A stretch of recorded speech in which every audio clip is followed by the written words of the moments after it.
Ladies and gentlemen, a very good evening to you and welcome to this month's Wellington Trust Heritage Lecture, a lecture this time for the difference. My name is Alistair Chapman. I am the chairman of the Wellington Trust, and it is my honor this evening to welcome you all to this month's session, and also not just one speaker, but actually 6 speakers, plus one absent speaker. This is a bit of a difference this month for those who come on regularly. This is the beginning of International Shipping Week, which is going to be celebrated on board. The Honourable Company of Master Mariners, who occupy the ship, is just behind me on the street, the good ship Wellington. And also we, the Wellington Trust, are in different degrees both involved in the Shipping Week, International Shipping Week. And we thought we'd actually celebrate this by actually sending out a request, which our heritage, our marketing trustee, Jenny Mosley, did duly, to everybody who has been associated with the coming on to the past lectures, and asking them if they have any salty sea stories or things similar they would like to talk us about. And we had a very, very good handful of responses, from which we have selected 6 plus 1. I'll tell you what the plus 1 is in a minute. And we are going to be entertained, and I think royally entertained over the next hour by a series of 6 or 7 speeches and 1 recording, which will last for, on average, about 8 minutes, some shorter, some longer. As usual, there will be opportunities to ask the questions. The only exception will be Captain John Freestone, who some of you will remember gave with Malcolm Parrott that fantastic and very entertaining lecture on the Panama Canal. And John Freestone, who is the past advisory superintendent to the Wellington Trust and also was the chief pilot on the Thames, is back, but he has recorded his particular story, and we will see what it is. And I'm afraid I don't think he's going to be present today, so there won't be any chance of asking him necessarily questions. But if you would like to ask him a question, send it in anyway, and we will make sure it goes to John, and we will send you an answer. For the other speakers, a very warm welcome indeed. I will introduce who they are in a minute. The only other thing I will say is for the Q&A, as usual, please use the questions and answer Q&A app at the bottom of your screen. There's one that says chat as well. Don't use the chat because we won't be monitoring that one. And as your questions come in, perhaps you'd like to let us know who it is you're addressing the question to. That is because there are 6 lectures rather than 1. So if you would like just to make a point when you're coming in, don't necessarily find them, but send it to everyone, as it will be on the Q&A when it comes up. But just mention the name of the speaker, so it's quite clear you're asking that particular speaker the question. This lecture, as always, is being recorded, and a link will be sent to you, having registered, after the event, and also for yourselves or for anybody who you feel might like to see this lecture, or indeed any of our previous lectures. Just go on to the Wellington Trust website, which is the Wellington Trust, wellingtontrust.org, not UK. So it's thewellingtontrust.org, and there you will find links. And in a very few days, I think you will find a link to this evening's session as well. Now, if I may just move on to the next page, Jenny, thank you very much indeed. Here are our storytellers this evening. It's not really a lecture, it's just a rather nice sharing of reminiscences and sometimes other things of great interest. So we're going to start off straight after my intro, which is getting far too long already, with Captain John Freestone, who has a recording to talk about apprentice letters from foreign parts. I wait with bated breath. Then we have Commander Malcolm Moore, OBE, RN retired. He is a submariner, and indeed, when he is speaking, you'll see he's sitting in a submarine. Actually, he's not, the same way as I'm not sitting on the embankment of the River Thames either.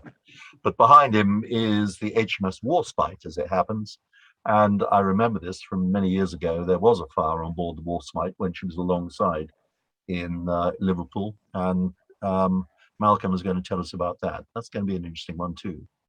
Captain Stuart Lawrence, MBE, from the Merchant Marine, the Merchant Navy, is going to tell us a story about a research ship, Bransfield, at the outbreak of the Falklands War in 1982. I will say no more on that. Captain Stephen Taylor, RN, retired, our past chairman of the Wellington Trust and an old friend in every respect. I'm not sure what the unlikely attack weapon is, but stand by. Captain Francis is telling the story of the Jeetscape off the Hawaiian Islands. A mail boy. It does sort of light up the imagination. I wonder what that was all about. Dennis Findlay, Hong Kong Good Samaritan during the Vietnam War. This will be very interesting. This is obviously going back to the 60s or maybe the 70s.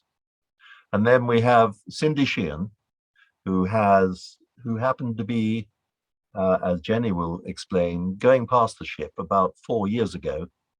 And she did not realize as she came on, I think, for the ship, the association of the old HMS Wellington, now the headquarters ship Wellington, with a story that was very close to her family.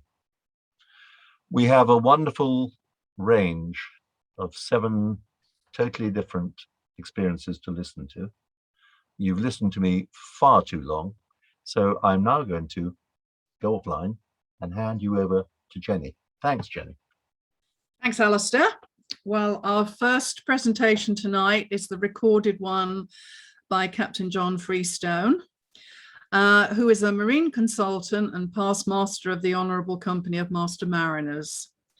John's career at the Port of London Authority was as a senior river and bridge pilot, covering an area from the Nore to Putney, involving all types of vessels, warships, barges, large passenger and sailing vessels, and specialist transits, including commanding the Spirit of Chartwell, which carried Her Majesty Queen Elizabeth II and His Royal Highness the Prince Philip and members of the royal family for the Diamond Jubilee pageant in 2012.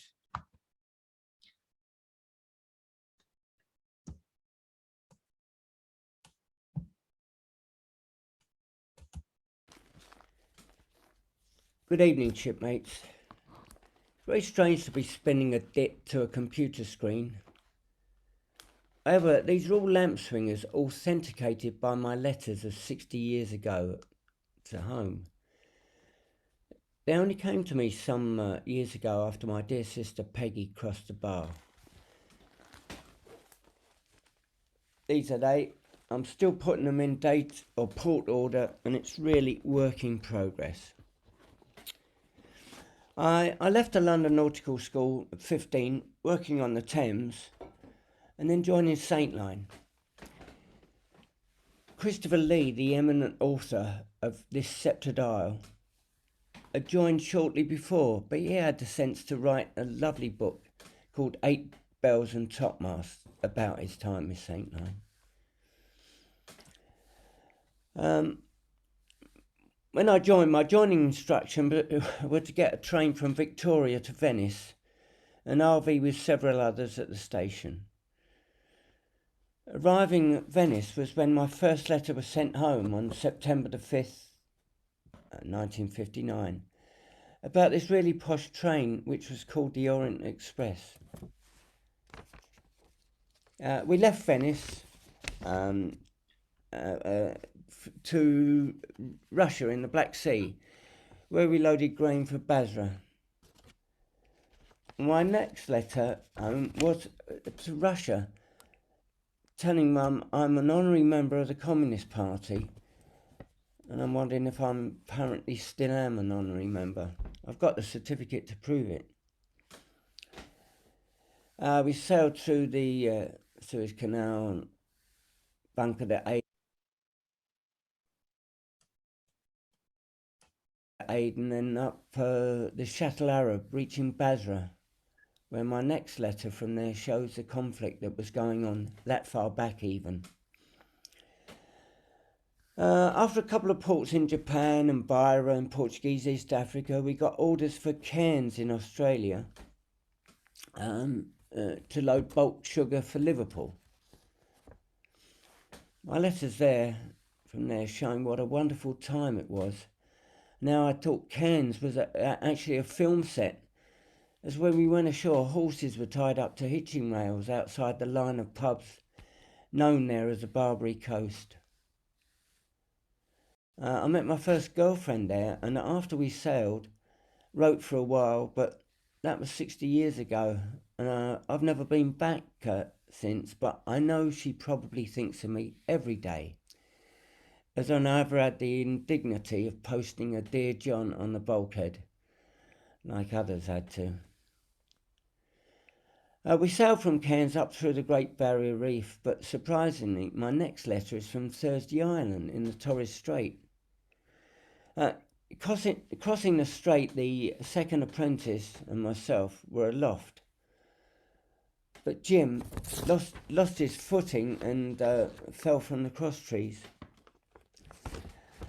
The letter actually goes on to explain our passenger ship, the Taiping, was a couple of hours away, so we RV'd and the doctor and nurse came on board.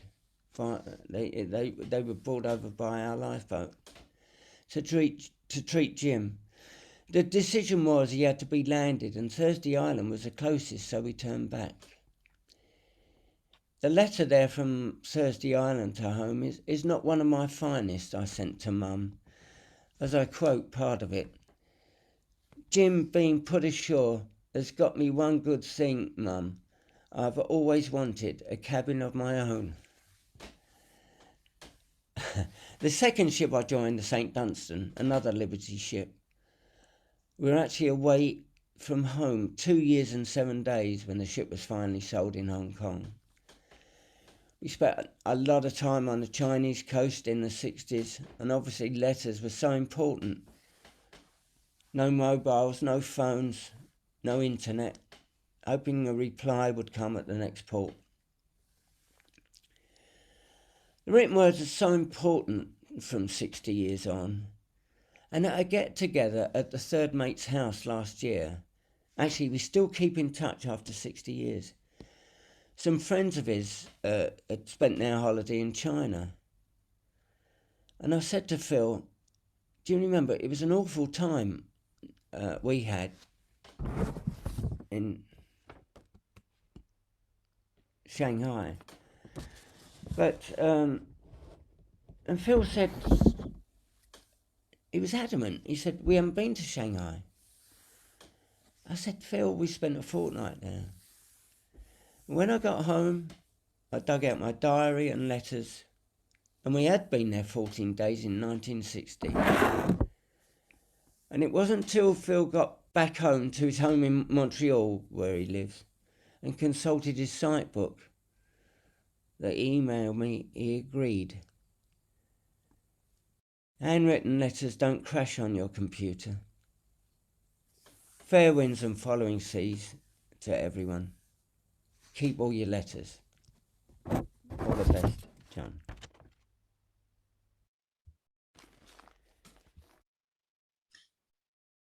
Thank you to John in absentia, shall we say. I did ask him what happened to Jim, the poor unfortunate Jim, and he told me that unfortunately Jim was so badly injured that he didn't go to sea again, which was a sad ending to his story in particular.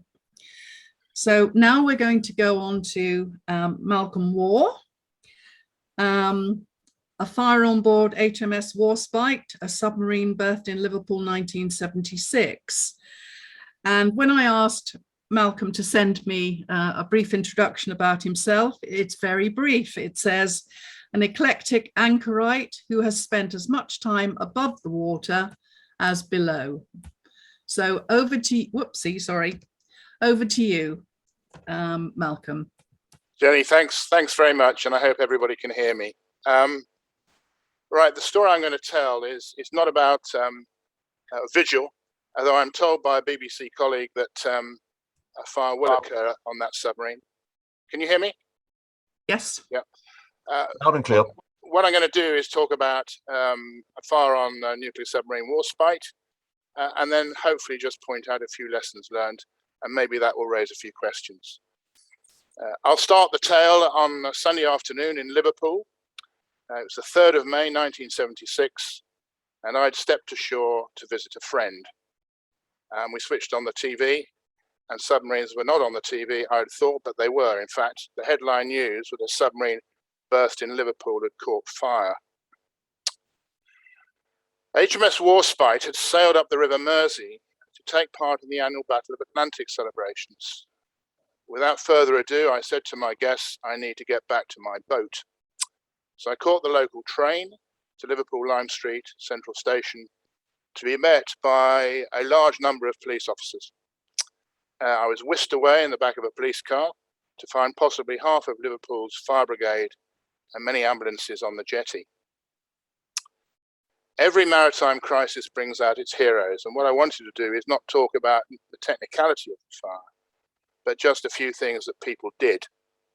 How, for example, the emergency teams managed to rescue a large group of visitors, many of them children who had been on the submarine sightseeing tour, and they had to take them through quite a lot of smoke actually to get them out. How the captain's steward persuaded the police to drive him to Manchester to be met by the managing director of a specialist fire equipment provider to get really critical equipment that we needed in a hurry.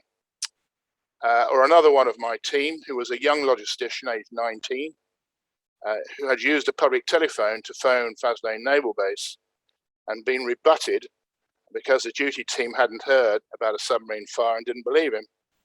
He sorted it out very skillfully, I might say. We remained in Liverpool for several months before being towed away to Devonport. Indeed, last night, I actually, believe it or not, met a fireman from Liverpool. I'll come on to that later. The submarine took more than 20 months to repair, and the fire was blamed on a burst fuel pipe. Possible cost, 20 pence, 30 pence, a couple of quid. Warspite eventually made a return trip to the River Mersey, even opening in the public once again in 1986. And 6 members of the crew were given bravery awards for their gallantry in fighting the blaze. It is probably the most serious fire, or possibly the most serious fire of consequences we've ever had in the United Kingdom. So what were the lessons that we learned from this? Well, I've got 5. The first is communications. The second is about how people work as a team. The third is getting good advice. The fourth is managing PR, which is very relevant nowadays.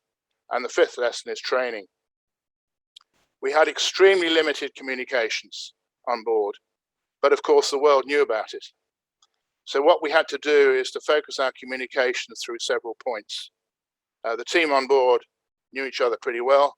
They also knew who to talk to if necessary in either Faslane or Devonport. But one of the many issues was, of course, we had a lot of experienced firefighters, but they weren't experienced in fighting a nuclear submarine fire, as indeed I spent last night talking to one about it. So we had to brief them, and we had to learn quite quickly to brief them quite simply, but quite powerfully. So communications in these situations, right across the piece, is really important. It's obviously important that people keep calm. When I got back, I got down the gangway, got into the control room, and what was impressive was how calm people were, how rational people were being, how quiet actually it was. Again, unlike Vigil, if you watch that particular program.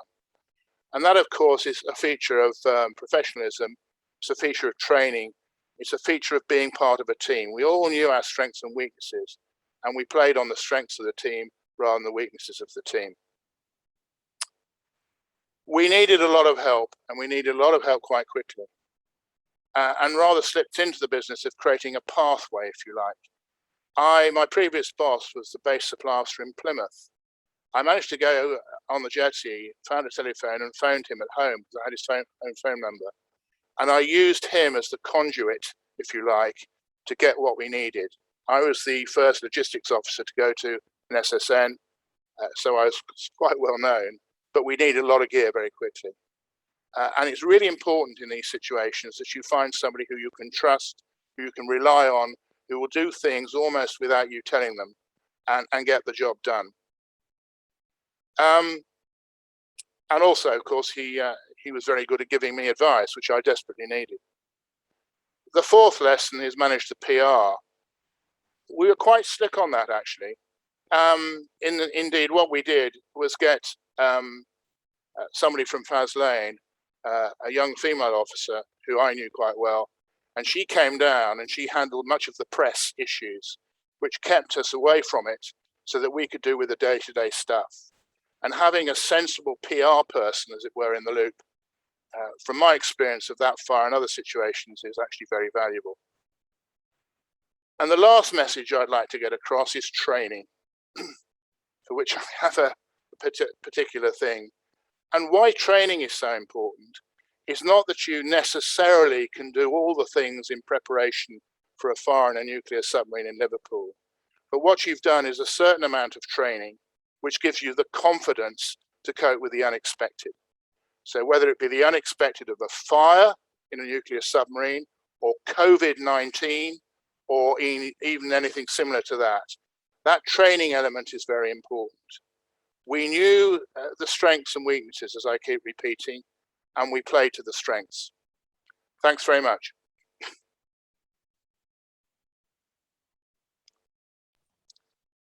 I think that's it from me, Jenny. Yes, here I am to say Okay. Thank you very much, Malcolm. That was a very interesting and quite a heartwarming story in terms of what you learned during the 5 points that you were mentioning there.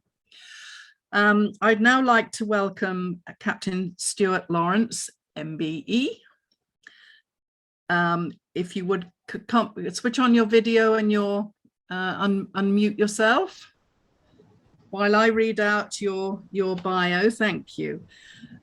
Stuart was master of the Royal Research Ships Bransfield and Ernest Shackleton between 1973 and 2003, working for the British Antarctic Survey.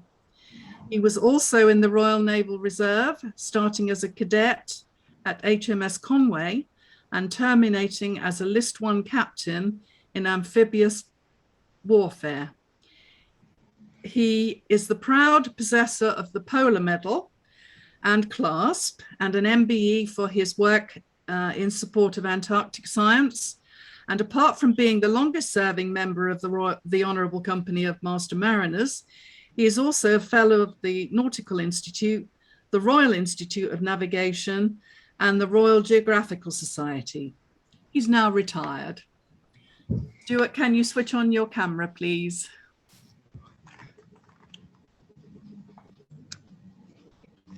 There we go. Over to you. Good evening, fellow friends of the Wellington. My tale this evening is entitled The Right Place, but the Wrong Time. On our final call, Stanley, at the end of March 1982, we held our normal party for Stanley VIPs and friends on board the Bransfield. This was a well-attended occasion with His Excellency, the Governor, Rex Hunt, and his lady wife Mavis, whom we had known since they first came to Stanley. But it also included the senior representatives and their wives of the Argentine airline Lade, who were supplying the air link through Argentina to the outside world for the Falklands. As master, my duties were, as normal, busy, but made more interesting as I was one of the few officers that were helping me that was able to speak Spanish. So instead of entertaining my Falklands friends and my Falklands VIPs, I found myself more or less entertaining our Argentine visitors. I'm pleased to say that at no stage during the whole of the evening was the subject of the scrap merchants in South Georgia, nor indeed the stirrings of what was quite obviously military activity in Buenos Aires mentioned. So as such, it became a very pleasant evening. We were scheduled to depart the following day, but as a result of a fault on one of our radars, and being aware of the fact that our sister vessel, the John Biscoe, was due back into Stanley, having embarked the Falkland Island Royal Marine contingent from Montevideo to bring them south to Stanley, as of course HMS Endurance, who was supposed to do it, was busy trying to sort out the Davidoff and his scrap merchants on South Georgia, had on board a better technician in the form of their radio officer than we had on board ourselves. So consequently, we delayed our departure until she came and arrived, and bless them, they sorted out our radar problems. However, as such, it wasn't until the 31st of March that we departed Stanley, bound for Punta Arenas, to pick up essential spares for one of our bases on the Antarctic Peninsula. Arriving in the Magellan Straits on the 1st of April, we were advised, rather than go to Punta Arenas, that the spares were being transshipped overland to ourselves and would be brought out to ourselves by the East Magellan's pilot cutter. So we anchored and waited until such time as the spares arrived, and they were brought to us about early evening. Once they were on board, we set sail and we headed back east out of the Magellan Straits. And we passed through the entrance at about 2200 hours, more or less, or más o menos. On our approach to the entrance, we were called by the Argentine Coast Guard station at Cabo Vergenes. Now, this is not unusual, but on this occasion, I thought to myself, hey, just a minute. Now, this Cabo Vergenes is on the border between the Chilean Tierra del Fuego and the Argentine Tierra del Fuego, and they only occupy that very last bit of it. So it really wasn't, I didn't think it was terribly important. But also, of course, I knew that the Argentines were giving us an awful lot of hassle in South Georgia. So luckily, I decided not to answer them. On leaving the Straits, I noticed a number of radar targets to the north of us. Well, okay, maybe, I didn't know anything about what was really going on. So as we were heading south, I wasn't unduly concerned. I just assumed they were a fishing fleet or something like that to the north of us. So we continued on our way south. Once we'd left the Straits, and I handed over the watch to the officer of the watch, intending to turn in. But I had no sooner sort of left the bridge than I was advised by my radio officer that strangely, very strangely in those days, the Falkland Island Broadcasting Service was still operating, and this was gone 10 o'clock. Now, never in the life of the Falkland Islands radio service did they work after 10 o'clock. It did never happen. They closed down promptly at 10 o'clock. So I knew something was strange was going on. So I went to the radio room and I sat and listened. And the first thing that I gathered from a broadcast by His Excellency the Governor was the advice that he had been advised by the British government that the Falklands were going to be invaded the following morning. Very, very interesting news for myself, because not only was mine the largest vessel registered in the Falkland Islands, but also many of my crew were Falkland Islanders. So this was really serious news. So consequently, I sat and listened to every broadcast that came out. There was music and then there were broadcasts, some from the governor, some from the radio station. And eventually, all we got was, very interestingly, the news of the invasion that was happening between the Argentine forces and the Falkland Islands Defence Force and the Royal Marine contingent that was based in the Falklands, trying to save Stanley, until such time as it became obvious that Stanley was going to fall. And the final broadcast really that morning was that the governor had decided that, you know, called in his troops, had to surrender, and he was going to destroy his ciphers and get rid of all his paperwork, and just called all the troops back to the government house. At that time, it was obvious, more obvious than it probably had been previously, that I really ought to be in touch with my head office in Cambridge. But in those days, at that hour of the morning, sadly, the ionosphere didn't allow us a connection through Portishead. The connection was impossible. However, my very, very diligent radio officer managed to get us a link through a ham operator on the west coast of North America, California, in fact. And this very kind ham operator managed to patch us through my head office in Cambridge. Fantastic.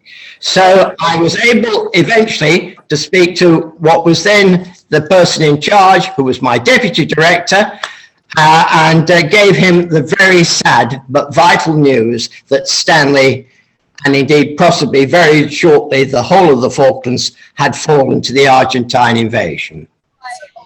He then contacted the Foreign Office, who would be his next immediate person to contact. They contacted the Ministry of Defence, and they contacted Margaret Thatcher, who was the then Prime Minister. I must say, as a little aside, therefore, we do get a mention in Margaret Thatcher's memoirs. But not surprisingly, I myself and the ship was advised just to keep heading south and stay well clear of Tierra del Fuego. So we did. So we continued on our way down to where we were supposed to be living these spares. However, the following evening, perhaps not surprisingly, with emotions running extremely high on board, bearing in mind the Falkland Islands that I had with me, they came up to my cabin, and they really gave a pressing message that they wanted to take the Bransfield back to their homeland. They wanted the ship to go back to the Falklands to support their relatives, not surprisingly. But they then came up with the very strange idea that if we, I said, well, what can we do? And they said, well, we'll sink the ship in the Narrows. Now, anybody who knows the entrance to the Falklands, it's a very narrow entrance to Falklands Harbour. But it would have achieved absolutely nothing. It wouldn't have stopped the Argentine invasion, because they were coming all places over the land, and really they were very few of them coming through So anyway, I managed eventually, after many, many beers and a long, long evening, to persuade them that it was a complete waste of time. And so they eventually went to bed, satisfied that, it wasn't worthwhile. But the following, of course, leaving me with the fact that that morning, I then had to deal with the fact that South Georgia was invaded by the Argentines, where we had a Bass base, and we also had the Royal Marine detachment that had been left there by HMS Endurance to protect them. Well, to cut a long story short, that didn't last very long. There were the guys from Endurance did an amazing job. They sank I think an Argentine frigate called Guerrico, but anyway, they failed, and so consequently, all our guys were incarcerated and ended up back in Argentina. Following leaving our discharging our spare parts at the bus station at 64 South, we returned to South Georgia, where we were scheduled to uplift but the personnel going back to take them back to the UK, and included in those personnel were an Anglia film team which comprised of the Honourable Lucinda Buxton and her partner Annie Price. So we had quite a pressure on us to get these people out. But as the island, when we got back there, was still occupied by the Argentines, I just had to stand off until I was advised eventually by the Ministry of Defence that they would uplift them. So we continued on our passage, mid-Atlantic passage, because we weren't allowed to go near anybody, and we had to steer well clear of any forces or traffic that might be coming south to Southampton. We arrived, interesting, in Southampton on the day that the QE2 was scheduled to depart for South Georgia, which meant, of course, there were lots of press down to see her go. Well, she departed just as we were securing, which left the press with nothing to do. So what did they think of next? Oh, we'd just come back from that area. So they came on board and interviewed all my Falkland Island personnel. This resulted the following day with the headlines in the vast majority of what I will call the press: mutiny on research ship. I will end. The rest, as they say, is a well-documented history.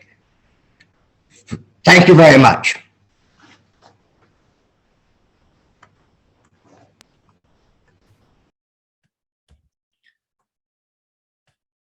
Thank you very much. That was a wonderful story. A really first-hand story of what it was like to be in the wrong place at the wrong time. So thank you very much for that, Stuart. That was a great story. And now we go to the chairman of the Friends of the Wellington, Stephen Taylor. If you can switch on, Stephen, you're next.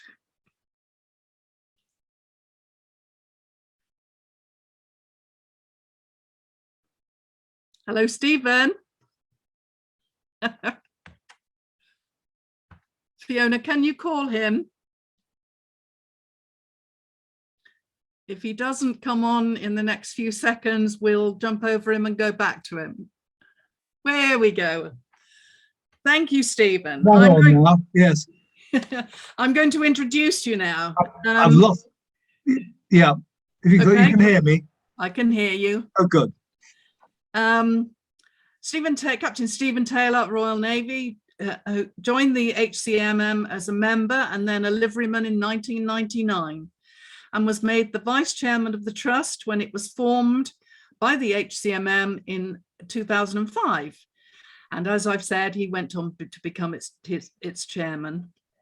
He has a little story to indicate how he feels the Royal Navy has changed over his 34 years of service, ending up retiring as a Commodore in 1994. But before this became a substantive rank 3 years later. So over to you, Stephen. Thank you, Jenny. Friends, good evening all. I'm just going to spend a minute or two going back in life as I remembered it in the Royal Navy half a century ago. In 1971, I was given the command of a minesweeper, HMS Belton, a ton-class minesweeper based in South Queensferry in the 1st of 4th. Just as a brief background, a ton-class minesweeper There were 360 tons, 440 tons full load, 153 feet, 28 feet of beam, and about 8 feet of draft. Powered by twin deltics or Merleys, we could get to about 17 knots. 119 of these vessels were built in British shipyards between 1951 and 1957. Amazing. All were named after UK villages ending in the letters ton, T-O-N. Although designed and equipped for minesweeping, a number were changed into mine hunters with sonar for mine detection and divers to examine and explode mines. The commanding officer, captain, was a lieutenant or lieutenant commander, complement of 4 or 5 officers and about 34 men. They were based in the UK, mainly Portsmouth, South Queensferry and Portland. Whilst abroad, they were stationed in Malta, Gibraltar, Aden, Bahrain, Singapore and Hong Kong. And a number were operated by the R&R divisions. They were also operated by the Australian, New Zealand, South African, Malaysian, or Malayan as they were, Indian, Ghanaian, Argentinian, and Irish navies. Prince Charles commanded one of them, HMS Wellington, as a lieutenant in 1976, in his last official appointment in the Royal Navy. Although the original requirement for these vessels was for minesweeping after World War II, the major operations on which tons were employed tended to be maritime patrol and typical sender gunboat routines around the world, connected to trade, security, and support with Commonwealth and colonies. This was and still is the role of the Royal Navy today, despite the language that suddenly appears from the Ministry of Defence and everything seems to be new. Apart from post-World War II minesweeping and route surveys, key activities then involved Cyprus patrol, Borneo and Malaysian confrontation, and protection operations such as in Aden, Bahrain, and Hong Kong. But closer to home, our own national fishery protection. My first ship, on commissioning from Dartmouth in 1962, was the Dartington, based in Singapore, and we spent most of our time in Borneo on anti-piracy, arms smuggling, and troop movements. In my first 10 years of service in the Royal Navy, I served 4 of these in tons, culminating in the command of Belton in August 71, and serving in the Fishery Protection Squadron. With the ship came the title of Admiral of the Scottish Herring Fishing Fleet, and I had to sign the book in St Andrew's House in Edinburgh, containing Nelson's signature too, as he had done exactly the same job as a lieutenant. For that, I got the same honorarium of £100 a year before tax. Nelson's wasn't taxed. However, rivalry in the old fishery squadron was very much part of maintaining morale, and the bonus following an arrest usually ended up with at least an extra night's run ashore in some fish port around the UK, awaiting a magistrate or fiscal court hearing.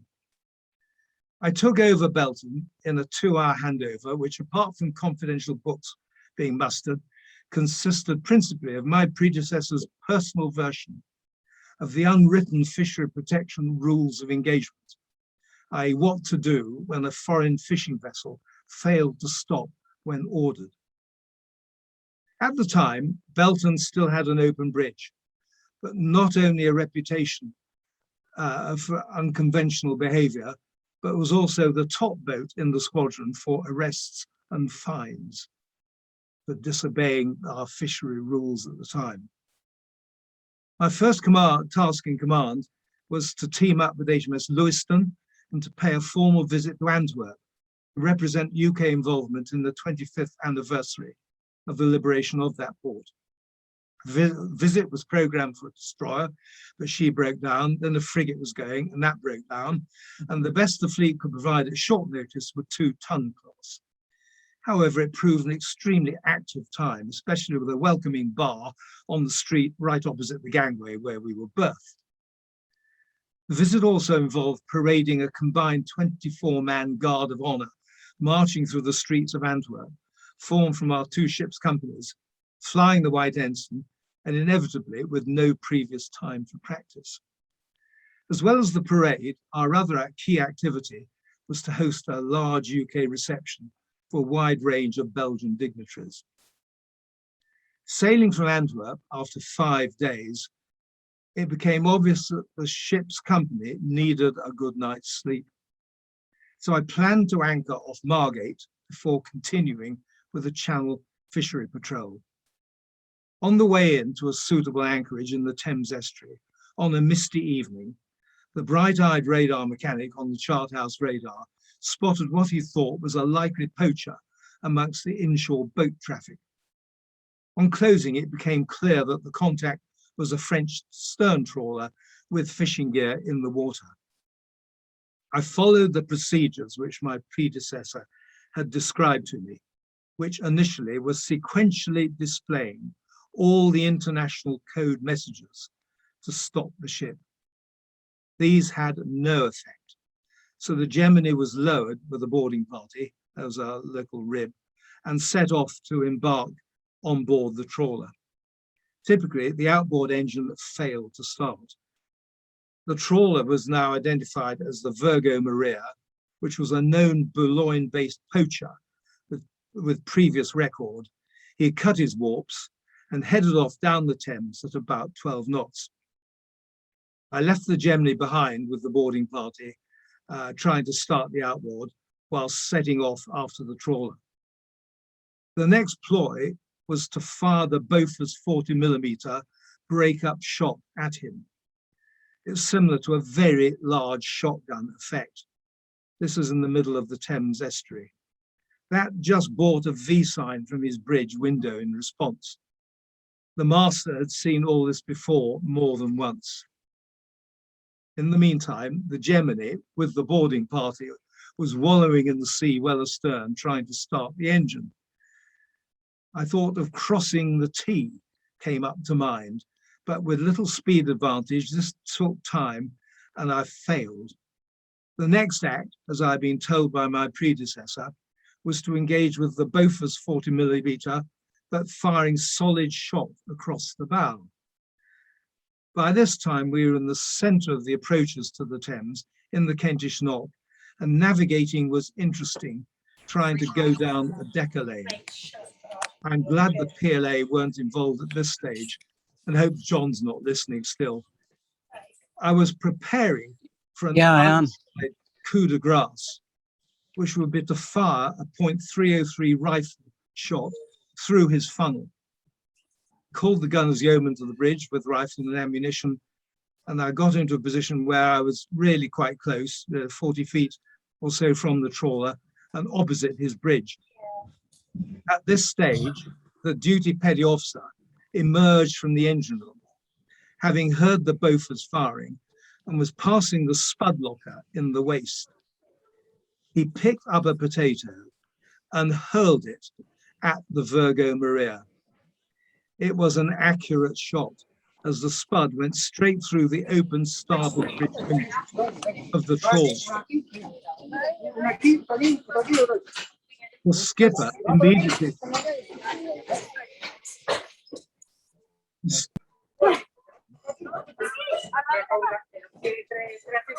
John, can you turn your video off and sound? Oh, thank you.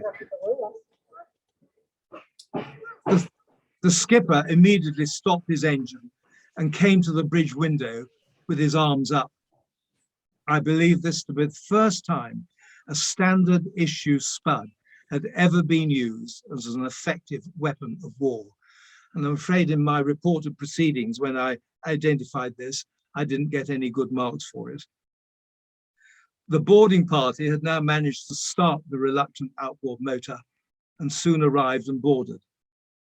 Our French-speaking radio operator in the boarding party had previously been on board the Virgo Maria on an earlier boarding. He was recognized by the skippy, André Hagneri, and the two of them disappeared off the bridge, and I believe a bottle of rather familiar red wine was produced. Despite a so-called engine failure on the trawler, which was soon overcome by the boarding party, My first lieutenant, who was the boarding officer and in charge, helped steer the trawler to Dover under arrest. At the subsequent magistrates' court, the master was fined a paltry £400 for resisting arrest, defying the orders of a British sea fisheries officer, and fishing illegally within UK fisheries waters. He could have received a £30,000 fine, but magistrates often shied away at something quite so large in those days. But he did order the confiscation of the trawler's catch and fishing gear, which the master was allowed to buy back. We negotiated that. I believe it made a further £10,000 for HM Treasury. Fishery protection worked in those days, but today this incident would no doubt have been headlines in the daily news sheet and on the internet. Thank you for listening. Thank you very much, Stephen. I suspect, like others, we were giggling about the potato. Oh. Okay, if you can switch off now, and Roger, Francis, if you could switch on, please, while I introduce you. Thank you. Chartered Master Mariner Captain Roger Francis, who during his career had an extensive tour with the Merchant Navy, from an apprenticeship in shell tankers via the Geese Line and Harrison's Clyde, to navigator on Hoverloyd cross-channel hovercraft, and then 10 years with Stevenson Clark Shipping, ending up as a Trinity House deep sea pilot for 21 years. Over to you, Roger. Yes, good evening, Jenny, and good evening, everybody. This is a mailboy story which I wrote in 1998. It was only natural that we should start to talk about the Hawaiian Islands, as we happened to be passing through them on our way from Ecuador to Japan with a load of bananas. Someone, years later, I forget who, pointed out that there was a row of mailboys lined up on display outside the main post office in Honolulu, which had been dropped off by passing ships. In no time at all, it was decided our own version of the mailboy should sit beside such a display. It seemed a good start to the plan to check the validity of the story first. The captain was persuaded to dispatch a message to the Honolulu Harbour Authority to establish if such mail drops were true, and would the post office accept our boy. We noticed our onboard source bristle with an "I told you so" look when he just confirmed the message was received. Without a second thought, a committee appeared as if lurking in the shadows awaiting a call. The bar was selected as the obvious meeting place and plans drawn up. As the ship was on charter away from a normal West Indian run, the usual 12 passengers had been replaced with officers' wives and children, my own wife being one of them. All were involved. Unusually, the plan for the boy was unanimously approved without too much argument, mainly because one can't really do much but propose that it need to be big, float, painted a visible colour, have a means of identity and a light. Through necessity, ship's crews are a resourceful bunch at the best of times, and this proved to be no exception with the mailboy. In no time at all, a suitable candidate for the boy was located, an empty 45-gallon drum. Stability calculation were put in hand and fuzzy brains racked to conclude that it required half filling with concrete to make it float upright. To this end, a square hole had to be cut in the top to facilitate pouring in the concrete, and indeed to put the mail inside too. The top hamper was discussed, likewise the light. It was decided that a suitable sturdy square bracket together with a sign reading mail should be welded to the drum so that it could be lifted out of the water at the other end. More calculations followed. Meanwhile, the boy was being given a coat of undercoat, and following the welding, finished off with a top coat of lifeboat orange. A light was incorporated with a mercury switch and a stencil made with the word mail, and the letters picked out in white paint on the bracket. All over the ship, letters were being written, and a chart rubber had been commandeered. Deft use of the scalpel produced a special rubber stamp with a picture of a ship and a suitable lettering. Each letter handed in for posting in the mailboy was stamped with this stamp. Had we sold tickets for this flotation trial, we'd have amassed a fortune. Nearly all the ship's company gathered around the swimming pool to see the trial. Anxious stability calculators clucked around like a load of hens as the boy was lowered into the pool on a strop hung from number 4 hold derricks. Plumage was preened as the boy floated on its intended mark and upright, and the light came on. The boy was removed, and in front of an eager audience filled with mail, money for stamps, some liquid refreshment, along with some packing to protect the cargo. The sealing of the lid was duly witnessed, and the boy was manhandled to the poop to be hung up on a strop underneath the docking bridge, ready to be cut adrift around 11 hours later. Finally, our ETA was sent to Honolulu for our time of passing the fairway buoy. Most people blamed the captain, but a few didn't. But it was he who expressed concern that if the buoy dropped deep enough from its present position, it would foul the propeller.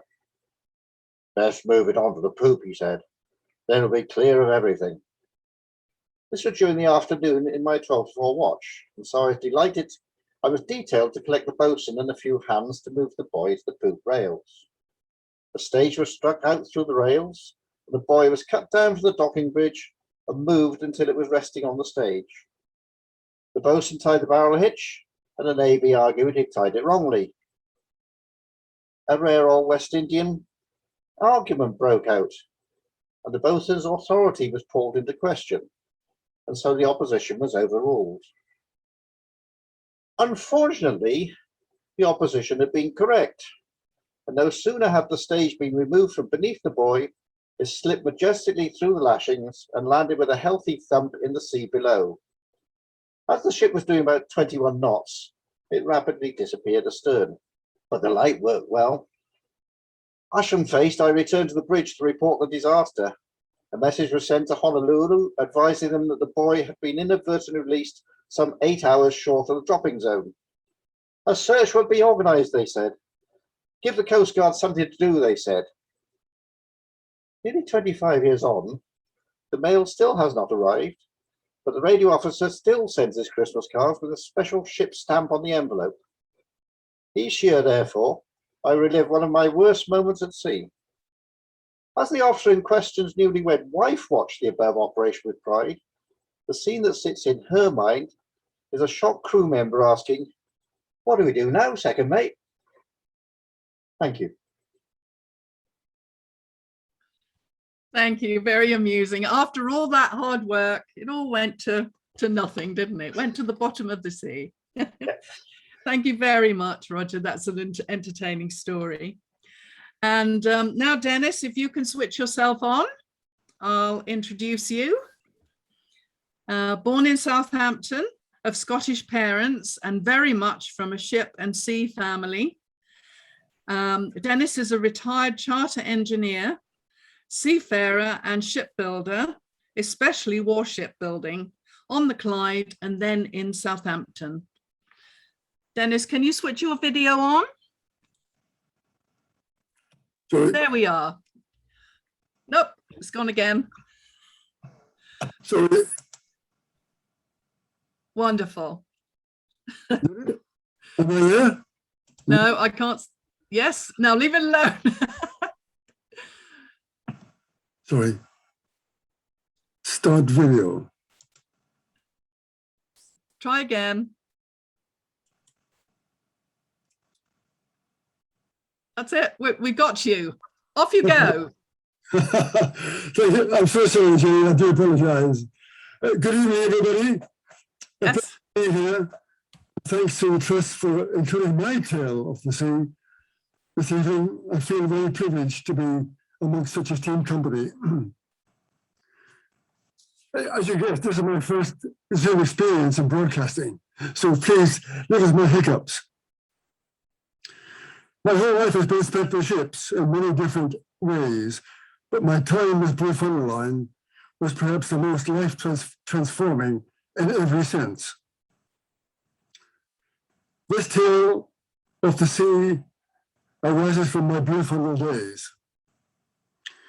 It begins with voyage 40 on SS Ulysses to the Far East, leaving Birkenhead on January 7th, 1966, followed by 14 ports with 10 round in Yokohama. All was going to plan until our outward arrival in Singapore. We were assembled in the lounge by Captain Surtees to be told that we have a change of orders, gentlemen. We are to proceed to Shanghai, plus 5 other China ports via Hong Kong to change our Chinese catering and engine room crew. Good heavens, we thought. Communist China and the Red Guards. We did not expect this. However, we were signed on and all the new orders. Captain Surtees' wife was on board for the trip. Decision time. Does she stay or return home from Singapore? She decided to stay with us. We followed 5 very, very uncomfortable and testing 5 weeks. But that is a tale for another time. We got back to Hong Kong on the 4th of April, where Captain Surtees had arranged a good winter show for the lads at a Korean restaurant. All expenses paid. We paid because not all could go, some had to keep ship. Captain and Mr. Surtees had other plans. None of us took a bumboat to a Star Ferry pier in Kowloon. We were all dressed up in shirt and tie, despite the heat, very beautiful. As we left the pier, I felt a hand on my shoulder. And looking around, there was a young man dressed in US Navy, US Army uniform. "Excuse me, sir," he said.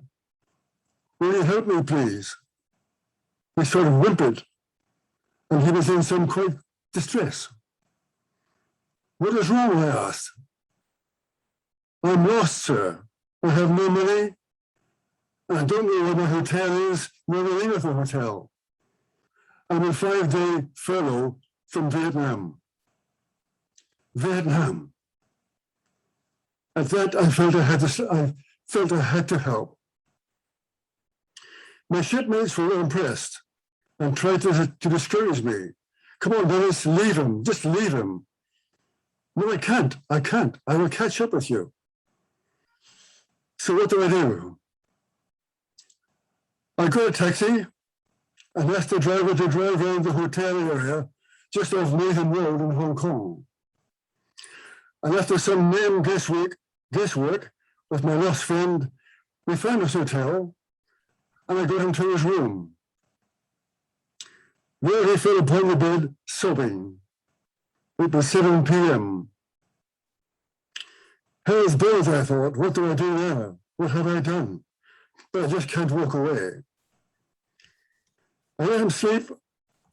When I arranged for some room service coffee, I woke him at 9 p.m. He was surprised by my presence. I explained to him who I was and what had happened, and I came back to him. I gave him my name and why we were in Hong Kong. He said, "I'm Corporal Jimmy Martin, United States Marine Corps." We talked for a while, and it turned out he had spent most of his time at a bar in Wan Chai and had fallen in love with a hostess who had been eating of all his money by various means, including a new Hong Kong suit. He had a business card and desperately wanted to speak to her, so I called the bar. She came to the phone and I explained, but she did not want to know. No surprise there. "Sorry, Jimmy," she says, "no." More sobbing. I said, Jimmy, get tied up. And we would go for a meal only, which we did. He was 22 years old and from a town in Ohio. He'd been conscripted into the Marines as a transport specialist, but also a fighting Marine. We left the restaurant at midnight and slowly said our farewells on Wellington Road. Jimmy was going back to Vietnam in 9 hours' time, and Ulysses was starting back to UK at about the same time. We sort of embraced and I said, Jimmy, what is the name of your hotel? He laughed and we parted. Next morning, we singled up and left the boys at 8 a.m. I was on deck standby, so as we steamed past Kai Tak Airport, 3 big USAF transport planes were landing for takeoff. Vietnam, I suppose. Farewell, Jimmy. Jimmy had given me a photo of himself in his new suit and an open packet of Lucky Strike cigarettes, and me, the ultimate non-smoker. On the back of the photo, he had written, "Thanks for a helping hand, Corporal Jimmy Martin, USMC," and the name of his town in Ohio. I often thought about Jimmy and wondered what had happened to him. In 1978, I wrote to the mayor of the town in Ohio, but never did get a reply. Then, as the World Wide Web developed, I discovered there was much information available about the Vietnam War. After much searching and researching, I established that a Corporal Jimmy Martin, USMC, had been killed in action in November 1966. Was this the Jimmy Martin I had met in April 1966? I could never be certain, but I felt sure it was him. My heart sank, and I thought, where but for the grace of God go I? I sure had had a life-transforming trip with Blue Thunder Line. In memory of Corporal Jimmy Martin, USMC, Jimmy, rest in peace. Thank you. Thank you very much, Dennis. Another lovely story. Well done, you. And ladies and gentlemen, we're running over a little bit, but I urge you to stay on for Cindy Sheehan. As Alistair told you, she came onto the ship little knowing that she'd be here tonight, telling a story about her family, her family's relationship to the ship. Off you go, Cindy. Thank you, Jenny. Is that okay? I'm not shouting, is it? It's fine. Yep, okay, thank you. All good. Good evening, everyone. Cutting a long story short this evening, I delved into buried family history during 2020's initial lockdown. My maternal grandmother and younger sister Marion were born in Buenos Aires to English parents. Their mother tragically died 2 weeks after Marion was born, and Humphrey Cooper cared for his 2 daughters, ably assisted by a large family. Being privileged with secondary education in England, both were used to traversing the seas. In September 1940, Marion left Argentina, bound for England, aboard a Royal Mail liner, the Highland Patriot, this time to marry her fiancé. My poignant maritime tale is based on Marion's account. With few passengers aboard, Marion writes that they never really talked about being blown up. After all, it hardly seemed probable that of all the voyages so safely traversed since the outbreak of war, this mighty liner would meet her doom. Marion's main worry, however, was how annoying it would be being shipwrecked without any lipstick. At most, with 22 hours left, the last dangerous dusk was over. Silently and stealthily, the great ship ploughed steadily on. She woke early the next morning, finding her bunk light still on. Her watch read 7 minutes to 4 exactly. Now or never, she thought, and stretched for her book. It was barely raised from the table when there was a deafening crash. Instantly, everything in the cabin swayed, clattered, and stood still, shuddering with a sudden cessation of engines, then a dead, uncanny silence and calm. Marion had not moved. Her book was still in her hand. In the dark, arms outstretched, hands groped, fumbling madly with sleeves and buttons and nothing now fitting. She remembered her life belt, and someone else's torch flashed around her now littered cabin. On the dressing table, there stood 1,000 disarrayed memories, including a photo of father and mother, trinkets galore. Her hands swept greedily across, clutching desperately, touching all, but holding nothing. She turned, snatched her rug, and climbed up the stairs, their feet already in running water. A very faint grey streak of dawn was noticeable. Just as they had practiced hundreds of times, they were on the top deck by the half-swung-out lifeboats. "Lower away!" was cheerfully shouted, and the sea seemed in her kindest mood, bewitchingly sober and soft dark grey. Marion looked up at the massive hulk of the ship's side looming high above as oars were discovered quickly gliding away across the scarcely rippling ocean. Marion looked around. Torches still flashed on the dying hulk of the liner, with no apparent evidence of the fatality that had just savagely seized her. She turned to peer out over the vast expanse of sea. What was that cigar-shaped monster not 500 yards further on? Slothful and whale-like, it lurked. Someone said, "They'll have to send another torpedo to sink her." Another terrific report rent the air. A thick, evil, jet-black column of smoke spouted upwards. The cigar-shaped fiend had vanished, her devilish destruction done, 20 minutes apart. As dawn now broke fast, the lifeboats collected together in one long line while numbers were checked. 3 certainly killed outright. The rest, 169, including the captain, were present. All this as fire raged with unquenchable desire, with great columns of smoke shooting up, explosions, wreckage, and splutters flew high. A seething mass of evil red had enveloped the upper part of that once stately ship. As Marion reflected on all those who had sweated to shape the liner, at long last, proud and dignified, masthead upright and fighting to the last, she plunged to her doom. It had taken 8 hours to die. Shortly after, a little sloop slapped her way, daringly, jauntily almost, but triumphantly. Over the water, she slipped and slapped to the rescue, towards the odd floating wreckage where the liner had reigned so supremely. That little sloop turned out to be HMS Wellington. With incredible speed, a rope ladder was lowered. Soon, 169 scrambled aboard to join the already adequately packed complement of 136 officers and men.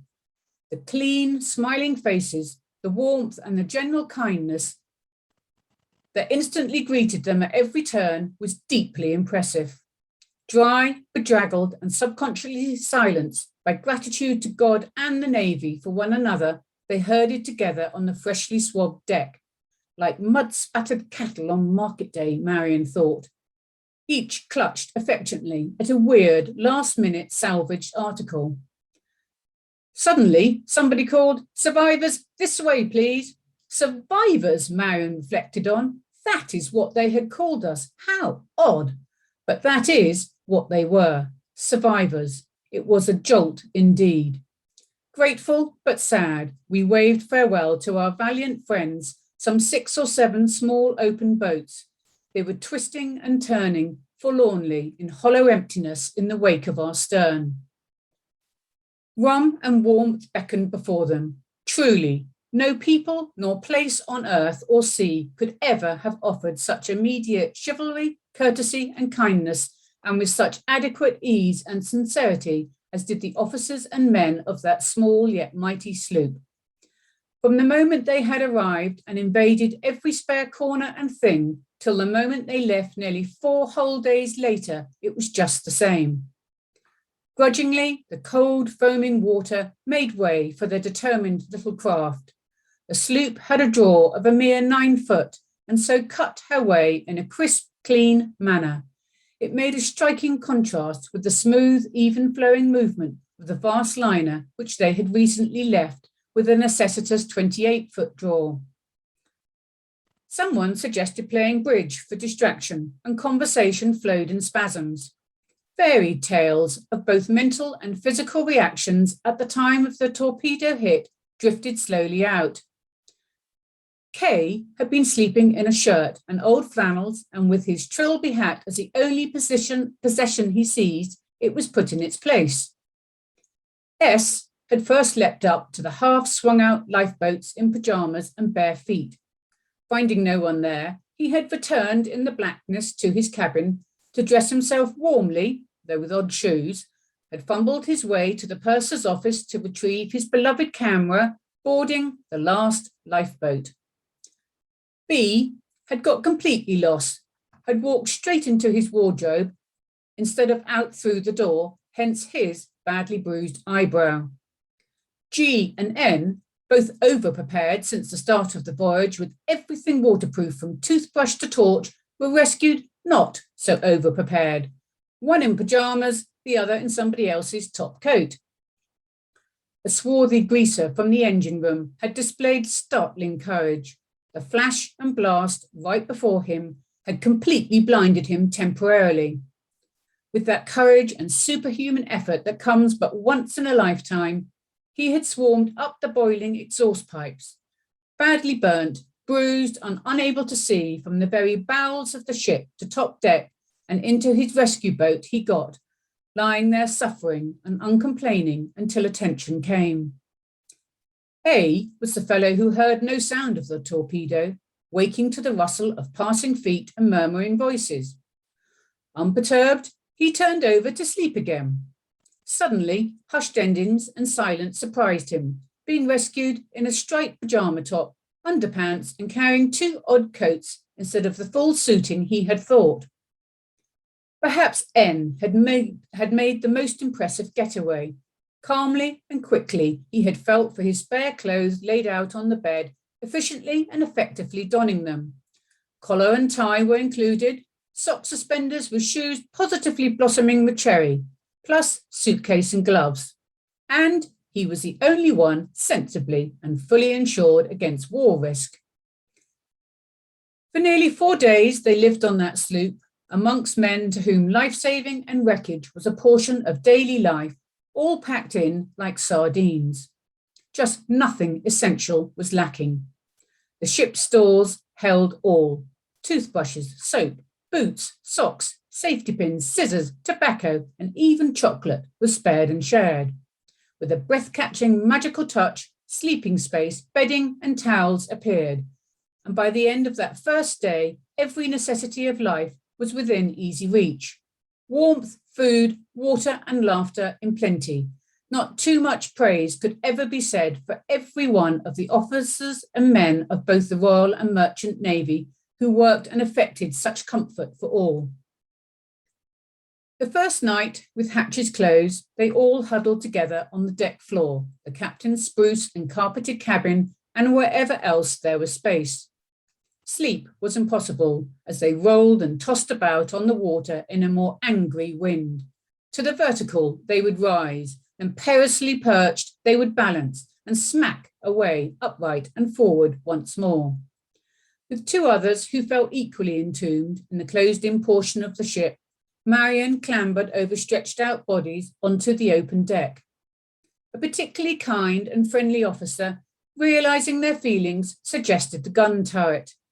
There, high up aloft by a flapping awning, the 3 of them finally lay for the night, despite the cold. Again and again they pitched and tossed. It was as though, with all the elements combined, racing in thirsty eagerness to see them roll off the deck, or the whole ship could blow right up if the gods and the Huns so willed. But faithfully and surely, the sloop bounded along direct to a North British port. After that first night, it was not really possible to go out on deck very much, being too cold, with water constantly swilling over the small deck space. With little to do, cards, sleep and food filled up most of the time, with much sitting and time to observe. Sitting was tricky and memorable, with only their life belts acting as painful imaginable stools. Experiments of just how to sit on them best never ceased. Doubled up in a corner was perhaps the safest, leaning back and pressing most firmly down, which, without stolid pressure from above, had a manner of slipping away from beneath one at every lurch of the ship. And with at least the depth of a lifebelt to sit on, one kept clear from most draughts, a cold deck, or an unexpected swirl of seawater. At last, on the fourth day, they approached the rugged curves of a familiar coast as the sun was setting with autumnal loveliness. Finally, weary, bedraggled and silk-coated, but exceedingly happy, they landed. Oh, lovable soil! How grand was the feel of her firmness then! They moved slowly away over the quayside cobbles, looking like a band of released convicts, each in a medley of ill-fitting clothes, still clutching their tattered bundles of remnants. At the corner, they turned to look again at the staunch little grey vessel that had meant so much in the lives of them all. In silence, they paused for an instant and mentally waved a fond farewell. Replacement stores were already being reloaded back onto HMS Wellington. Neatly and slickly, officers and men moved about on her deck. With strangely stirring emotions, one noticed the flippant gay air of the little sloop, impatiently tugging at the hawsers that moored her fast to the quay. It was as if every shadow and curve of her were strained to the full in anxious desire to slap away again in the ceaseless and roving watch of war-scarred seas. Thank you. Thank you very much, Cindy. We're going to publish that, by the way. We're doing a history of the Wellington, and Cindy's story, along with others, are going to be included. So watch out for that. Since we've run over so much, I'm going to ask Matt to let all our visitors in so that they can share with us a few stories and questions if anyone has them. I know Alistair has a question, but let's wait for them to come in, Alistair. We shall do that thing. Yes, it's been, I'm afraid we have overrun, but being afraid, I think there's some fantastic stuff that we've heard about. John Freestone's excellent account as ever, always informative. The thing that really grabbed me was 2 years or more at sea without going home. I mean, gosh, that is amazing. Malcolm Moore's story of the warspite in the middle of a major conurbation in an SSN, a nuclear submarine, the largest in class, was horrifying. I must say, I confess that I never remember that story, Malcolm. I think probably that was down to good PR, as you said. It was quite something, that story. Captain Stuart Lawrence and his story of where do I go next? Let's go back to Southampton. I mean, what an extraordinary story that was as well. I won't ask you what the endurance of, not the endurance, but of the Bransfield might have been, Stuart, but you obviously had, you were supported and refueled on the way back, I presume. And that was a great story, and what a privilege to hear something so close. Stephen, I don't think I ever remember that story, the Virgo Maria. If I tell you that when I was navigating officer HMS Brereton, we did arrest the Virgo Maria, I think that reinforces the fact that she was having a go the whole time, that French fishing boat from Cherbourg. And there's a story itself to that, which won't come up tonight.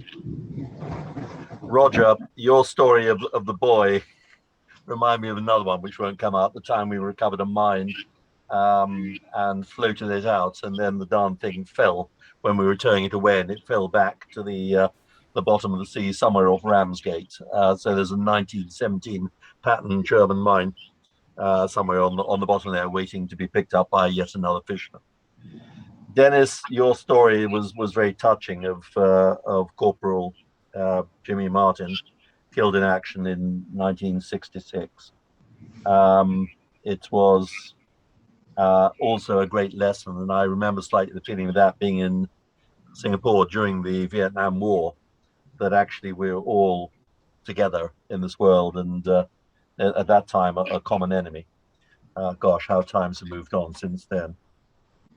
And Cindy, your story was remarkable as Jenny is suggesting, not only in terms of the fact that it's something we're going to keep, and I suspect will go on our website, but how few stories there must be around first-hand eyewitness account of being sunk in a ship. I've read relatively recently a story of a hurricane pilot who was on board the HMS Eagle, the aircraft carrier that sank in 6 minutes when she received 4 torpedoes at pretty well point blank range. And his story of grappling to get out of that ship was another one that's very live. I just want to ask you the story. I think there was a follow-on story, as I understand, Cindy, with Marion after she was ashore. It was to do with a fiance, wasn't that right? Yes, that's right, Alistair. She arrived obviously up in Greenock, and 12 days after having been torpedoed, they married in Bayswater, London. Yeah. And then in early 1942, Ralph, her husband, was posted to Mauritius for work, obviously, during the war. And she wasn't allowed to travel with him because it was considered too dangerous for women. But she decided that she wasn't going to get left behind working in London.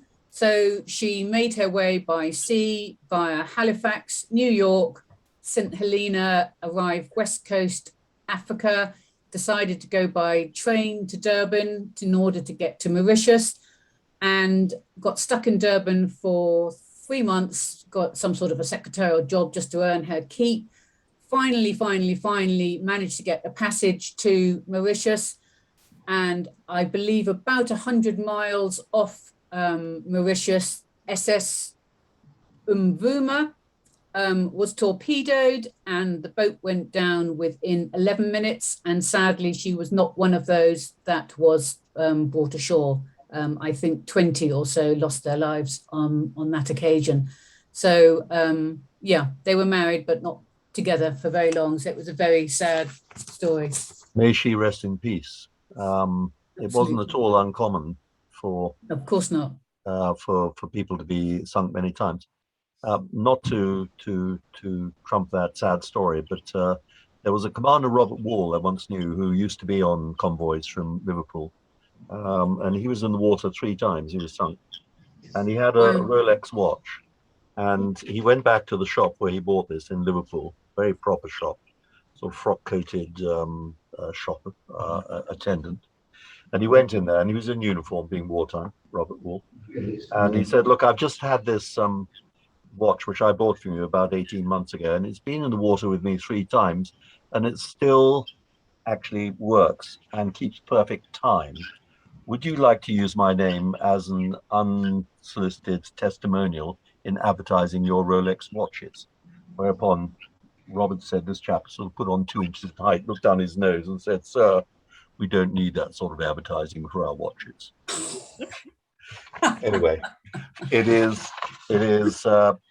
you for that story, and thank all our guests very much indeed.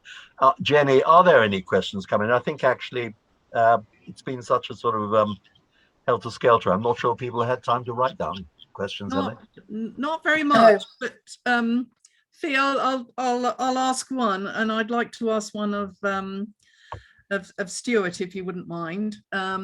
Remember his story about the Falklands. Should Margaret Thatcher have been so determined to repossess the Falkland Islands, giving the high loss of life? Where are you, Stuart? Well, I'm trying to. Am I there, Jenny? Yes, you're here. Okay. The answer is quite simply yes. I mean, you cannot have a transgressor sin and not go against the transgressor. And quite definitely in this case, the Argentine Republic, in invading the Falklands, as just a, you know, I mean, the Argentine Republic was huge, but the Falkland Islands, had made it perfectly clear they didn't want to be part of the Argentine Republic. Okay, so the answer is simply, definitely yes, she should. But look at the politics. Look at the important part. Let's just take the environment at the moment. What is happening in the Antarctic? Very important, and the Falklands lead a very strong inlet into the Antarctic. So, I mean, definitely for the Falkland Islanders, yes, and definitely for the world, yes. Can I just add a question to that? Because I was in the back of the room when the Prime Minister made her decision.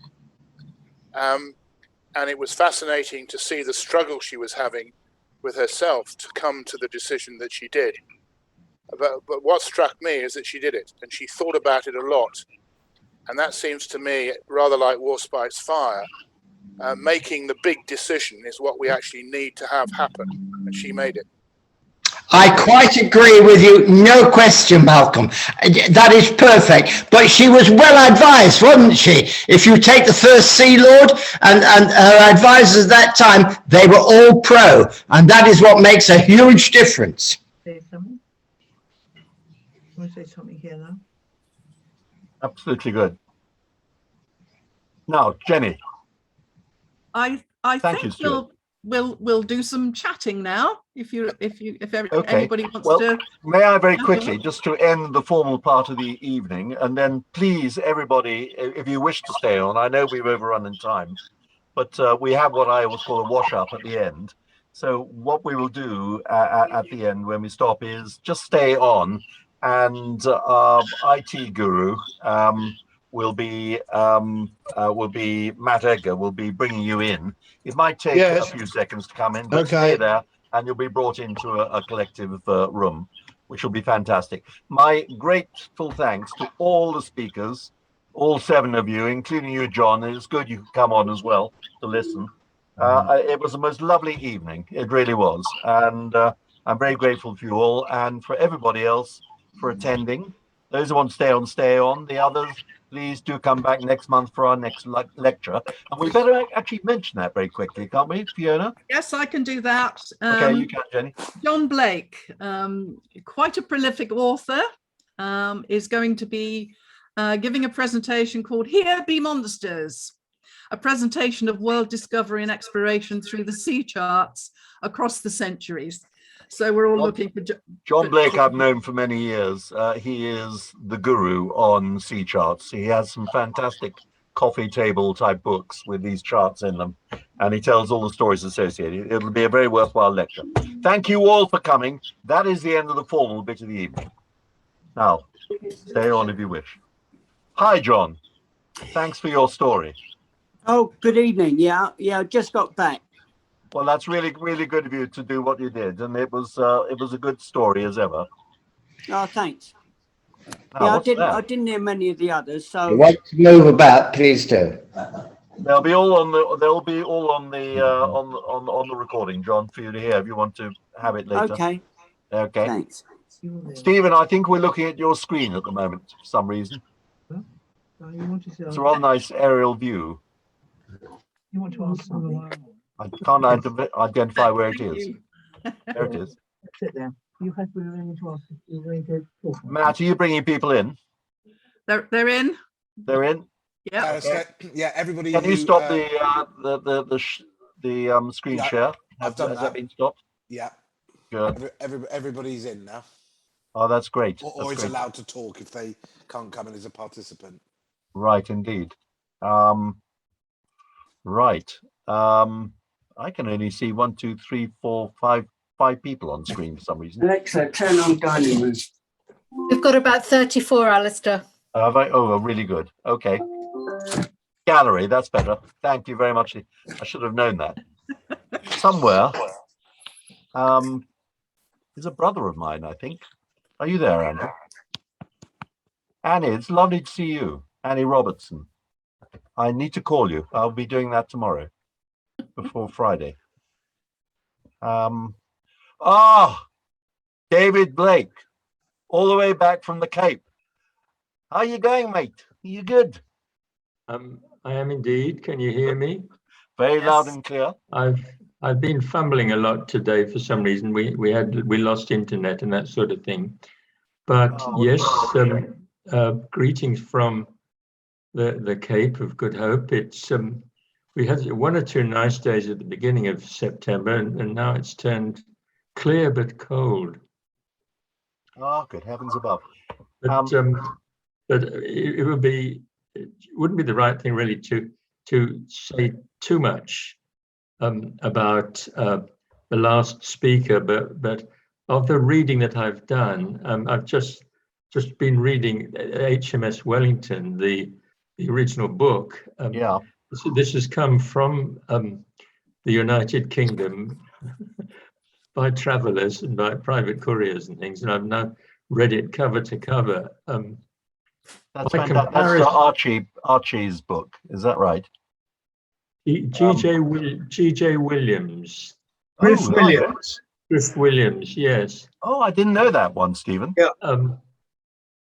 And by comparison with the last speaker, this Jesus Christ. absolutely poles apart. I'm going to get my computer. Yeah. going to. I hope Mr. Williams isn't on the screen, but Alexa, turn on John's room. We've never been able to find him. Oh, well, Alexa, turn on John's room. John Freestone, we can hear you. Yeah. You're Okay, talking to I'm in the Alexa. dark here. Alexa is very stroppy. Don't upset her too much. David, that's good. Yes, I was just going to say that sort of the comparisons are odious as usual, but he seemed to sort of elevate promiscuity to an absolute art form in that book. So if you're interested in that sort of thing, you need to get the book and read it. Thank you for that tip. But what was so nice was the connection with the final speaker as one of the people who was rescued, which of course is mentioned in Williams's book. Yes. Yeah. Alistair, 2 of the things that Griff Williams mentioned in his book is he was an able seaman, very much involved, was the actual behavior of the passengers who all took a turn in handing sandwiches round or meals to the ship's company, who were at action stations or defence watches the whole time. Really knocking on the door. And they looked after. Incredible. And the girls took a hand in the galley, giving a handout. And when they got to Greenock, the passengers all clubbed together and they bought a huge Christmas hamper for the ship's company. And they sent a hamper every year throughout the war to the ship's company. What a fantastic thing. Did you know that, Cindy? No. Lovely touch. Yeah. I was just so glad that actually if they were on the forecastle on the front end, if there'd been an engagement of any sort, it'd been rather difficult with the armament there, with the 4-inch guns. But that's not something they had to think about when they were trying to get back to harbour. Yeah. Gosh, all these people on here. Any other stories? Anybody else like to share another? Malcolm, I've actually got one for you. I presume there was a photo that came out of the Warspite disaster, was there? Well, there clearly were some photographs taken of the inside of the submarine, both during the fire and afterwards. Yeah. The other lessons learned very quickly, and probably relevant to this, is fire kills. And what I mean by that, it is so pervasive. When we were in the control room, we put our hand in front of our face and we couldn't see it because of the smoke generated. Good heavens. And the sad thing about that, of course, we then had to relearn that lesson in the Falkland Islands. So it was reported on but not taken up. Other small bits was a Russian trawler just happened to be delayed in the port while we were there and eventually was got rid of. Really? Yeah. And my last point, which I was going to mention, but we were sort of a short time, was the Liverpudlians were just fantastic. They looked after us in a tremendous way, which, again, I was relating to a Liverpudlian fire brigade person last night. So there are other lessons that we can learn, which could be have been very useful. It's very interesting you mentioned that about the COVID situation, because it's quite clear that the government may have actually rehearsed it. They didn't give it the credence they needed to a few years before November 19 or whenever it was we were struck with this damn thing. They just weren't ready. They just hadn't learned the lesson. Yeah, very quickly, because I don't want to go on with this, but one of the things that we found in that fire was even the most junior sailor actually made a great contribution. And sometimes we hadn't quite worked out initially that that person was the person who could steer the thing, if you like. Now, the problem with COVID-19 is we potentially haven't listened to some of the real experts, not the politicians, the real experts who could have driven a more common sense approach, perhaps. Yeah, that's that's an interesting observation.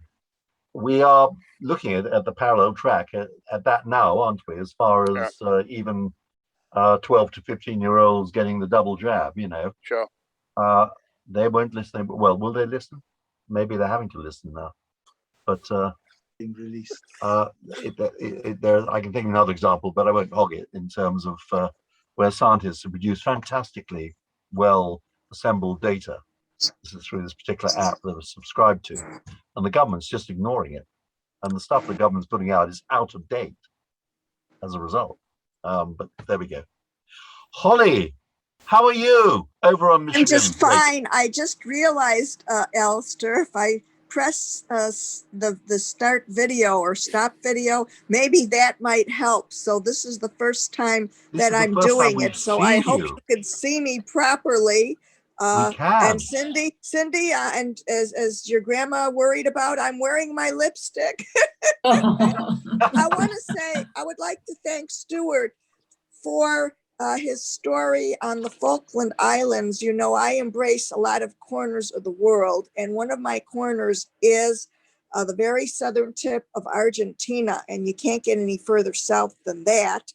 Now, I was in 1982, I was 28. I do remember there was a Falklands Island War, but at the time I didn't know who was fighting the Falkland Islands. The only thing I remember, of course, is Prince Andrew was involved in the Falkland War. I do remember that. That was very important to me as a loyal, British and Canadian subject, meaning I like Britain and Canada.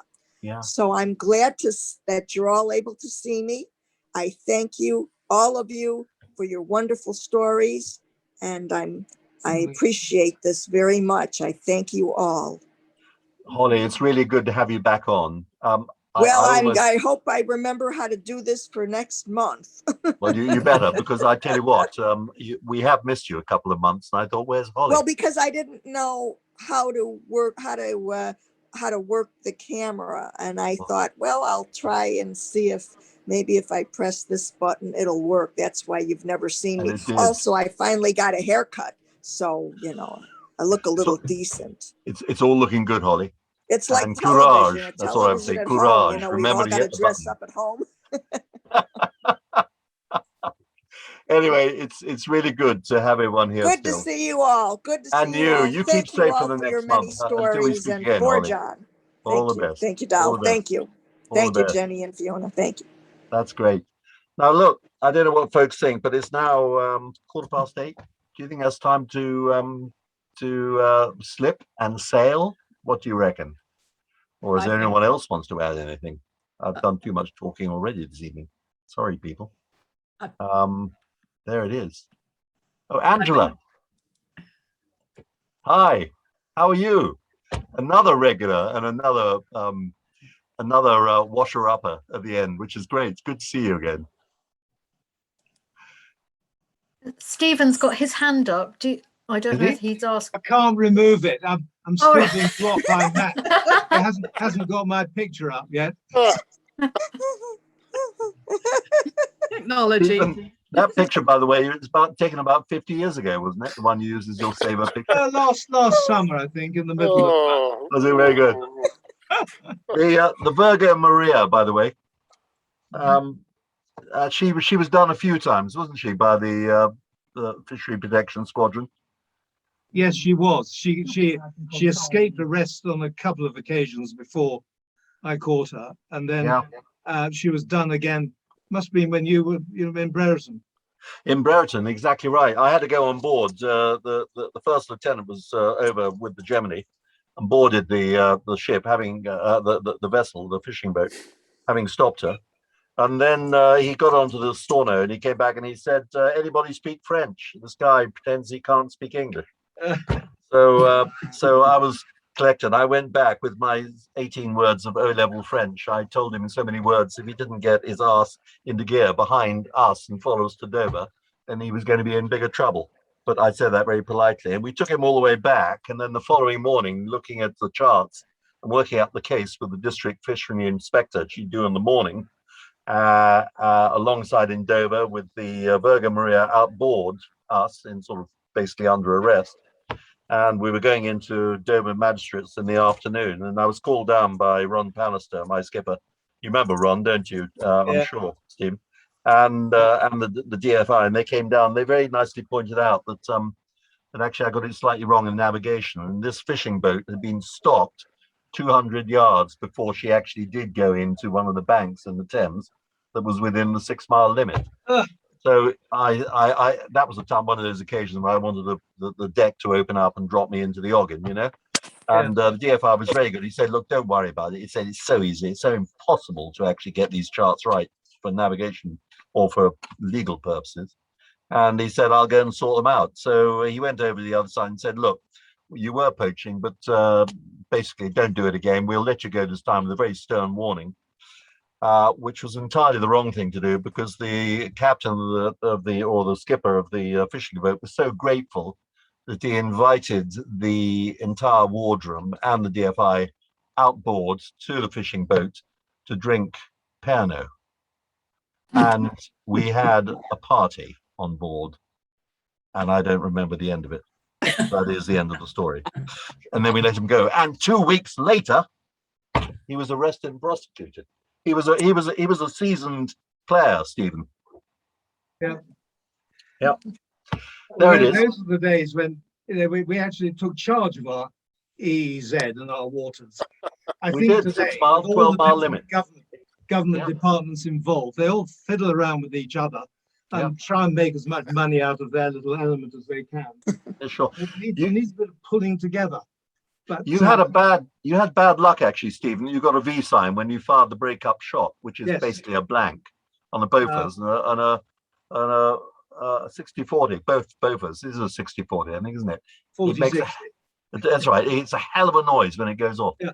We actually had a Dane who was heading back to Denmark just off Newcastle at the small hours of the morning, and he was inside the 12-mile limit. And we came alongside in parallel, and we flashed one of the signals on the orders lamp, which is Lima Lima, which means stop your ship. And we sounded on the old klaxon as well.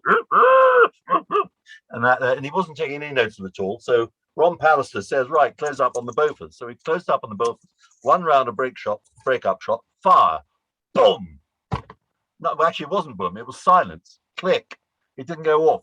In peacetime, if you have a failed round, you wait half an hour before you open the breech. Get that damn thing over the side. Breech open immediately. No explosion. Threw the failed round over the side, put in another one round, break up, fire, boom. This fishing boat, Dane, stopped in his tracks. He stopped in his tracks. He was only about half a cable, about 100 yards off to our left-hand side, port side of the ship. And we took him back into the magistrate's course, and we fined him. And by the way, £2,500 confiscated fish and confiscated trawling gear. Had to buy it all back. That's what the rate was, Stephen, up in Newcastle. And this guy came in. I remember him saying in the witness box, he says, "I was going quite happily on the bridge." I can't do a Danish accent. And suddenly I heard this large explosion and a bright light. So I stopped my ship. This is the first time I noticed anything. lying Brilliant. hound. In those days, there was another fishing French boat that I got off Land's End, and he was fishing illegally. And I eventually ended up with a letter from the European Court in The Hague saying that I was going to be charged with piracy on the high seas for illegally boarding this French boat inside our territorial waters. Oh, for heaven's sake. God. Things have changed a bit. Things have changed a bit, but it's still important. Fishery protection, I'm afraid. Absolutely. Yes, everything's still overfished. Shall we call it a time to secure? What do you reckon? I think so. I think Since- so. Yep. Thank you so much for staying over. Yeah. Yeah, I'd like to thank you as chairman, and I'd very much like to thank Jenny for organising it, and I'd like all to thank all my fellow contributors on behalf of what has been a fascinating evening. Stuart, thank you for your contribution in turn. It was enormously good and quite privileged as well to hear that story. There we go. Okay, drop off as you wish. A piacere. And I'll be the last to leave. The ship's cat needs feeding. Thank you very much. Thank you. Very good. Bye-bye. Good night, everyone. Thank you, See you. everyone. Thank you, everybody. Everyone, thanks a lot. Bye, Holly. You take care, won't you? You too. Yeah. Thank you, David, for the Cape Horn weather reports too. Absolutely. See you next month. Bye. Yeah. Bye, Dal. Be well. Thanks a million. Bye.